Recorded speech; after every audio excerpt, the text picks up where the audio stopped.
As the great Buddha once wisely said, the mind is everything. What you think, you become. When life feels uncertain, when the future is blurry and your heart is heavy, it's not always a situation that drowns you. It's your own mind, the endless thoughts, the imagined fears, the weight of what if. In these moments, your mind becomes the battlefield, and the real struggle is not outside of you, it's within. But Buddhism offers something rare in today's chaotic world, a way back to stillness, even while the storm rages on. It teaches us that peace isn't something you chase or find in the outside world. It's something you return to, a quiet place inside you that never left, only forgotten. In this video, we'll walk a path rooted in ancient wisdom, a path that shows you how to breathe again, how to let go, and how to stop being at war with your own thoughts. Take a deep breath. This is your moment of return. 1. Your thoughts are not always the truth. One of the most powerful teachings in Buddhism is that your mind is not always your friend. It doesn't always tell the truth. In fact, the Buddha often described the mind as a wild monkey, jumping from one fear to another, constantly making up stories based on fear, insecurity, and past pain. When you're going through hard times, your thoughts can become especially loud and convincing. You may hear things in your head like, "I'll never make it," "I'm not good enough," "Everything is falling apart." But here's the truth. Just because you think it doesn't mean it's real. Thoughts are not facts. They are mental habits, patterns your brain has repeated over time, often rooted in fear, not truth. Buddhism teaches us to become observers of our thoughts rather than believers in them. Instead of getting pulled into every negative thought, you can take a step back and simply notice it. Imagine your thoughts as clouds in the sky.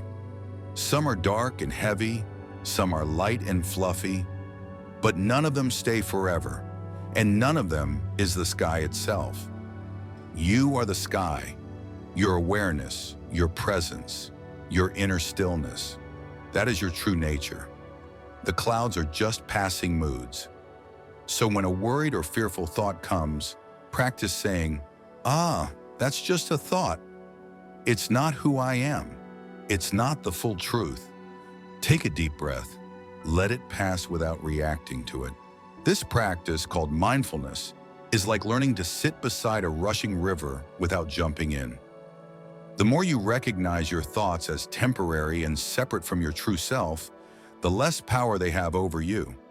And slowly you'll find a quiet confidence growing inside, one that no fearful thought can destroy. 2. You can't control everything, but you can control this. One of the biggest sources of worry and stress is the desire to control everything around us. We want things to go according to plan. We want people to treat us a certain way. We want our efforts to guarantee success. But life rarely listens to our plans. The weather changes. People disappoint us. Situations fall apart. Unexpected problems show up without warning. And when things don't go how we imagined, we feel helpless, frustrated, or scared. But Buddhism teaches us a life-changing truth. Trying to control everything is a cause of suffering. Why? Because control is an illusion. The more you try to grip tightly, the more things slip out of your hands. It's like holding sand in your fist. The tighter you squeeze, the more you lose. Real peace doesn't come from controlling the outside world. It comes from mastering your inner world. Here's what you can control: your breath, your response, your mindset, your energy, your actions, your presence. You can't stop the storm, but you can choose to stand calmly in the rain. You can't stop people from saying hurtful things, but you can choose not to let their words poison your heart. You can't guarantee success, but you can give your best, stay present, and let go of the outcome. In Buddhism, this practice is called equanimity, a balanced, peaceful mind that stays steady even when life feels chaotic. It doesn't mean you give up or stop caring. It means you shift your energy from controlling to responding wisely. For example, when someone speaks with anger, you can choose to breathe instead of reacting. When your plans fall apart, you can choose to trust that a new path may be opening. When uncertainty appears, you can choose faith over panic. This isn't easy, but the more you practice it, the more you realize how powerful you really are. Not because you control the world, but because you don't let the world control your peace. So when your heart feels overwhelmed, remind yourself gently, I don't need to control everything. I only need to control how I respond. That's where your strength lives. That's where worry begins to fade. And that's where true inner freedom begins. 3. Focus on the present, not the prediction. One of the main reasons we worry so much is that we leave the present moment and get lost in the future. We start imagining everything that could go wrong. What if I lose everything? What if I fail? What if I'm not strong enough to handle this? These thoughts create anxiety, not because they're happening now, but because our mind is making predictions. But Buddhism teaches us something simple and powerful.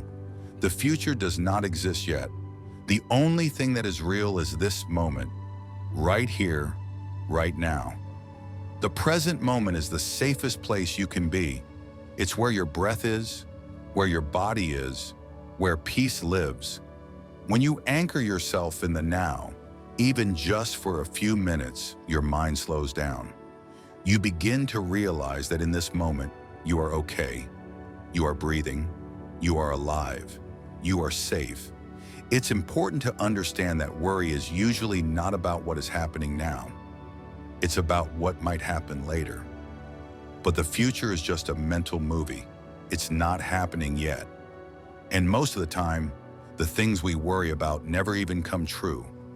So instead of trying to predict the future or control what hasn't happened, practice returning to the now.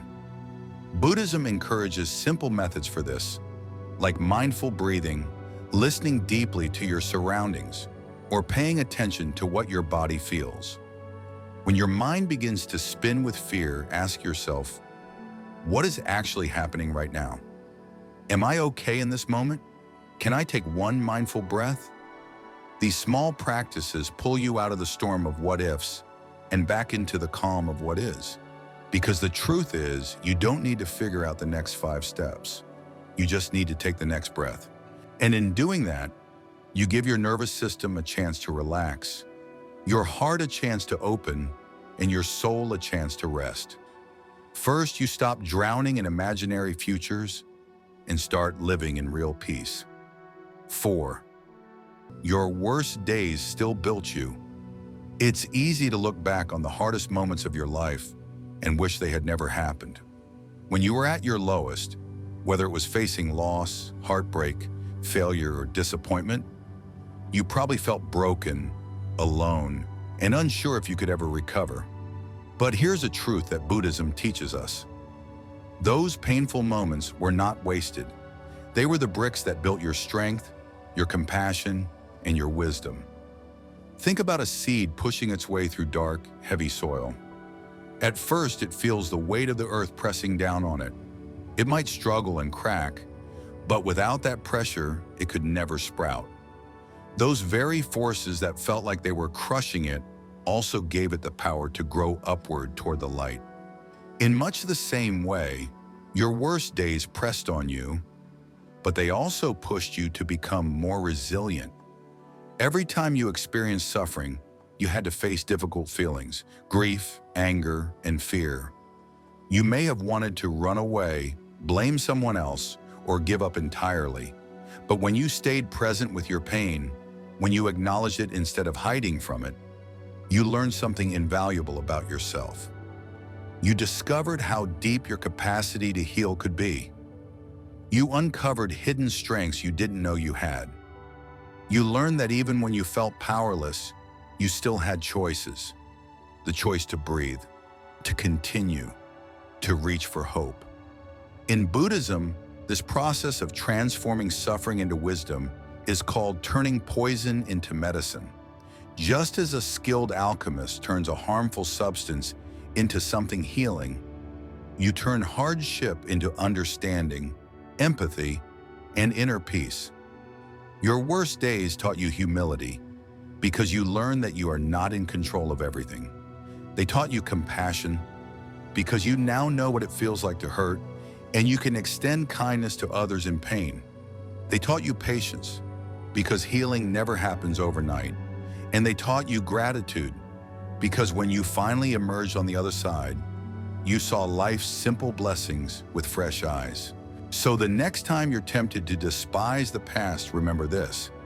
Each painful chapter of your life played an essential role in shaping who you are today. Without the struggles, you wouldn't appreciate peace. Without the failures, you wouldn't value success. And without the low points, you might never reach for something higher. Embrace your history as a teacher, not an enemy. Bow to the lessons learned, even the harsh ones, because in Buddhism, every moment of suffering is an opportunity to awaken to your own strength, your compassion, and the unshakable peace that lives within you. 5. Not everything deserves a reaction.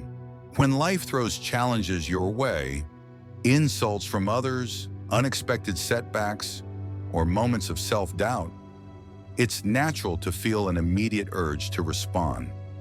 Our minds are wired to react swiftly. Someone says something hurtful and we lash back. A problem arises and we panic. Yet Buddhism teaches us that every reaction costs a piece of our peace. If we allow ourselves to be pulled into every conflict, our energy becomes scattered and worry takes root more deeply. Imagine your mind as a vast, calm lake. When a pebble is thrown, ripples appear. But if the lake remains tranquil, the ripples eventually subside. However, if the lake's surface is already turbulent, even the smallest pebble creates waves that grow and persist. In the same way, if your mind is agitated, filled with fears, frustrations, and unprocessed emotions, any external pebble, an unkind word, a sudden change in plans, a reminder of a past mistake, it can set off a storm of reactions. Buddhist wisdom encourages you to cultivate a state of inner stillness so that minor disturbances don't automatically trigger a response. This doesn't mean you become passive or uncaring. Rather, it means you learn to pause before reacting. In that pause, you create space to choose a wise response instead of an immediate, often knee-jerk reaction. When someone criticizes you harshly, your first impulse might be to defend yourself, to strike back, or to shut down. But if you breathe and observe your feelings, anger, hurt, or shame, without immediately acting on them, you give yourself time to see whether a reaction is truly necessary. Often, you'll realize that the words were more about the speaker's own pain than about you. By choosing not to react, you preserve your peace and your relationships. Consider daily annoyances, a long line at the store, a rude driver cutting you off, a notification that disrupts your focus. None of these moments deserves a full-blown emotional storm, yet when you allow yourself to react, clenching your fists, tightening your jaw, your heart racing, you carry unnecessary tension. Buddhism teaches mindful awareness. Notice the irritation rising in your chest. Recognize the impulse to clench, then choose to let it pass. You might even silently remind yourself, this is just a passing moment. It does not need my full attention. By doing so, you free up mental and emotional space for things that truly matter. Another source of unnecessary reaction is the inner critic, the voice that judges every misstep, every flawed thought. When you make a mistake, that inner voice says, "See, you're not good enough."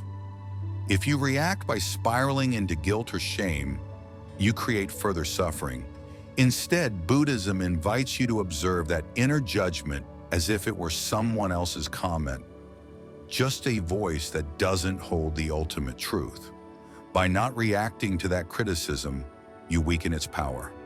Not everything deserves a reaction because most disturbances, both external and internal, are temporary. They flicker in and out like passing clouds. If you practice remaining centered, you realize that reacting to each one is like trying to catch every cloud in your hand. You end up exhausted, with hands full of mist. The practice can start small. The next time you feel anger swell, place a gentle hand over your heart. Take 3 deep breaths. Let the sensation settle. You might say to yourself, I acknowledge this feeling, but I do not need to act on it right now. Over time, this pause becomes a habit. You'll find that even when the world seems chaotic, people arguing, plans derailing, unexpected news, you don't immediately lose your balance. Instead, you maintain a calm center. Worry begins to lose its grip because you're no longer fueling every fear with a reaction. Ultimately, Buddhism teaches that true wisdom lies in discernment, knowing which things deserve your attention and energy and which things are merely passing disturbances. By refusing to react to every impulse, you conserve your inner resources.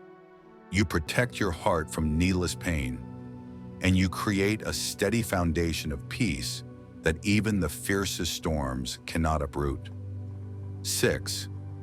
Reframe the problem as a path. When you're in the midst of a crisis or struggle, it's natural to see the challenge as something to be avoided or defeated.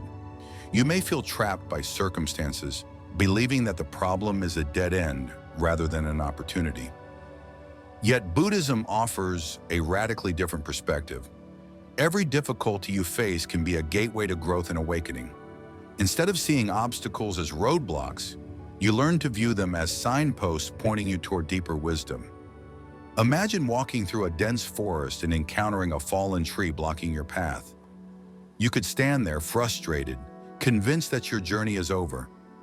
Or you could walk alongside the tree, discover a small opening beneath its branches, and continue moving forward.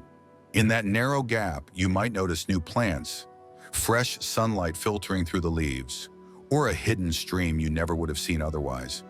The obstacle itself becomes part of your adventure, a lesson in adaptability and perspective. Buddhism calls this process turning poison into medicine, the idea that every problem contains the seed of its own solution. When a relationship ends, rather than seeing it as a devastating failure, you can ask yourself, what can I learn about compassion, healthy boundaries, or self-worth from this experience?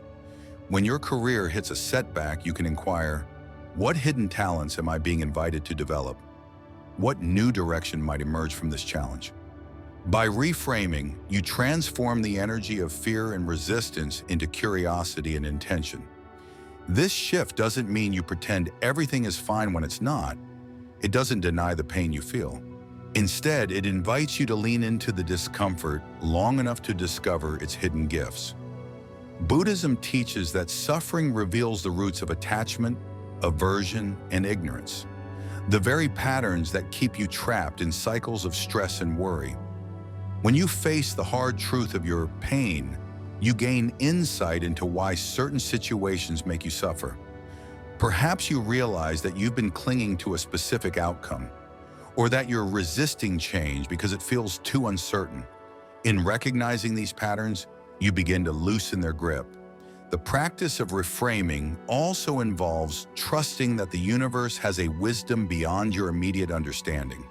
When the Buddha was confronted with painful questions about life and death, he didn't try to force answers. He sat in silence, observing the nature of reality. In your own life, when a problem arises, pause and breathe before reacting. Notice the story your mind wants to tell, how it might exaggerate the problem or assume there's no way out. Then gently ask, is there another way to see this? What might this circumstance be teaching me? As you cultivate this mindset, you become less reactive and more responsive. You create space to see not only the difficulty, but also the possibility within it. When you reframe challenges as paths, you begin to appreciate the richness of the journey itself. Buddhism emphasizes that life is impermanent and ever-changing. Joy and sorrow flow hand in hand. By embracing this fluidity, you're no longer a passive victim of circumstances, but an active participant in your own awakening. You start to notice how each trial refines your character, strengthens your patience, and enlarges your capacity for compassion. Even when the path feels treacherous, when heartbreak, illness, or failure looms large, you can walk it with intention, knowing that every step brings valuable insight. Over time, this practice of reframing becomes second nature. Difficult situations no longer paralyze you. They invite you to step forward with curiosity. Worry loses its power because you're no longer obsessed with trying to avoid discomfort. Instead, you're focused on learning from it. You trust that every problem, no matter how daunting, holds a lesson that will guide you toward greater clarity and inner peace. In this way, Buddhism transforms suffering into a powerful teacher, showing you that what you once viewed as a closed door was simply an invitation to discover a new path. 7. Faith is the antidote to fear. Fear often thrives in uncertainty. Imagine standing at the edge of a dark forest, not knowing what lies within. Your mind conjures every possible danger, and your heart pounds with apprehension. In Buddhism, faith, sometimes called saddha in the Pali language, is not blind belief, but an inner confidence rooted in experience. It's the light that helps you move forward even when you cannot see the entire path. When hard times darken your outlook, faith becomes a shield, allowing you to stand tall amid uncertainty. First, understand that fear often arises because the mind tries to predict outcomes it cannot control. When you ask, "What if I fail?" or "What if my worst nightmare comes true?" you're projecting possible futures onto a blank screen. Buddhism teaches that this projection is like watching a scary movie in your mind. Your imagination writes the most frightening script. Faith interrupts this by reminding you that you don't need to know the ending to take the first step. By practicing simple actions, like pausing to notice your breath or remembering moments when you overcame challenges, you build an inner trust that life can unfold wisely, even when you don't have all the answers. Next, understand that faith comes from real experience, not from motivational words. Think about times in your life when you faced difficulties, maybe an unexpected illness, a broken relationship, or a financial struggle, and still found a way through. Remember how, even without knowing the solution at first, you discovered strength within yourself, resilience, creativity, or the support of friends or strangers. Those moments show that help is always available, sometimes from your own heart, sometimes from the world around you. By recalling these times, you strengthen the seed of faith. If I made it through before, I can trust myself to face uncertainty again. Another way Buddhism teaches faith is through the truth of impermanence, anicca. Everything changes, your circumstances, your emotions, even your body. When you understand that no painful moment is permanent, you begin to trust the natural flow of life. Just like storms eventually end, your current challenges will pass too. Accepting this truth doesn't make you passive. Instead, it helps you recognize that both good and difficult times rise and fade. With this understanding, you can rest more peacefully in the present, knowing that today's fear won't remain. Faith also grows through community and the guidance of wise teachers, whether through scriptures, meditation leaders, or caring friends. In ancient Buddhist communities, people gathered to hear the Buddha's teachings and share their experiences. This shared faith reminds you that you are not alone in your struggles. Others have walked similar paths, found ways to heal, and discovered peace. When you hear stories of monks staying calm during crises, or practitioners turning suffering into compassion, it plants a seed within you. If they could do it, maybe I can too. These examples strengthen your belief that change and healing are possible. In addition, Buddhism teaches that faith and effort work together. Faith isn't just waiting for miracles, it's actively practicing. Even one sincere breath counted during meditation can build your confidence. When fear takes hold of your mind, you can say, I trust that by returning to my breath, I will find clarity. Each time you do this, every moment you choose mindfulness over panic, you strengthen the bridge between fear and faith. Eventually, that bridge becomes strong enough that fear no longer controls you.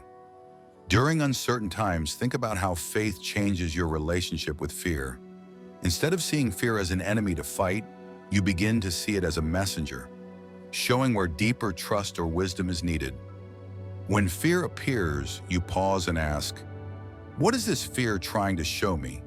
It might reveal hidden attachments, unspoken worries, or forgotten dreams. Faith helps you explore its message with curiosity instead of running from it. You may find that beneath the fear lies a desire for purpose, a need for connection, or a wish to live more truthfully.